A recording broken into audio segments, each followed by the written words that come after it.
एक दिन रात्रि अर्धरात्रि को समय उठ के रोने लगे। मैया पिताजी दोनों उठ के, कहा भयो लाला, भूख लगी है कछु पाऊंगो, प्यास लगी है कछु पीऊंगो। मैया कछु मेवा ले आई, जल ले आई।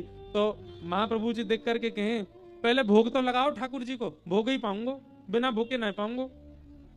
व्यास मिश्र जी बोले, अर्धरात्रि है ये बालक, अर्धरात्रि में ठाकुर जी को थोड़ी उठावेंगे, ठाकुर जी की मंगला होएगी, मंगला होए के फिर बाकी बाद भोग लगेगा, तब फिर भोग पाए सको, अभी तो ऐसे ही पानो पड़ेगा।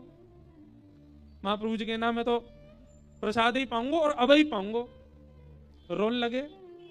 और तो माता पिता बड़ी चिंता में, ठाकुर जी को उठा नहीं सकते और बालक सोएगा नहीं जब तक इनको प्रसाद दे नहीं, क्या करें। महाप्रभु जी का रुदन सेज पे पौड़े भय श्यामा श्याम सुन रहे हैं। और ठाकुर जी पौड़े पौड़े किशोरी जी से कह रहे हैं, देखो बालक हरिवंश रो रहे है। श्री जी बोली, हाँ भूख लगी है, प्यास लगी है, लेकिन वाको नियम है, हमारे महाप्रसाद के बगैर कछु पावे नहीं है, हमारे महाप्रसाद के बगैर कछु लेवे ना है, कैसे पवा में, कहा करें। श्री जी और ठाकुर जी को चिंता है रही है कि बालक हरिवंश रो रहे हो है, हमारो महाप्रसाद पावेगो, और अभी व्यास मिश्र जी तो हमारी मंगला कछु घंटान बाद करेंगे, और तब तक बालक इतनो रोवेगो, तब तक बालक इतनो भूखो प्यासो रहेगो, कहा करें। व्यास मिश्र जी को संकोच है रोए हमको उठावे में, हमारो भोग लगावे में, कहा करें। राधा मोहन जी सेवा के ठाकुर जी वे सचल है गए, उठ के बैठ गए, और उठ के बैठ करके श्री जी को भी सेज पे बैठाई दियो और कहे, हे श्यामाजू पाम लटकाए लो नीचे।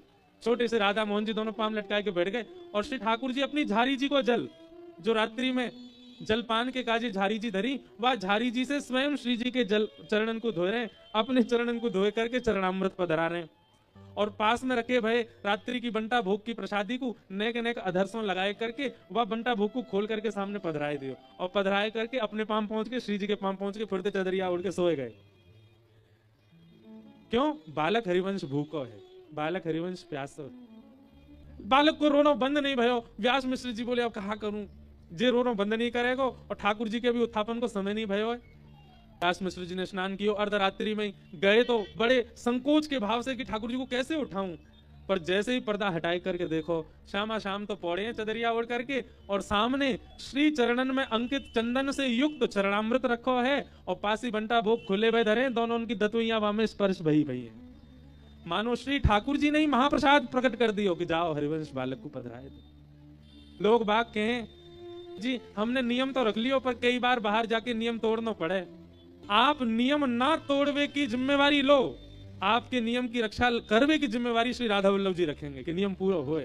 अर्धरात्रि में हरिवंश बालक को भूख लगी, प्यास लगी, और ठाकुर जी ने अपना उदरामृत प्रदान किया।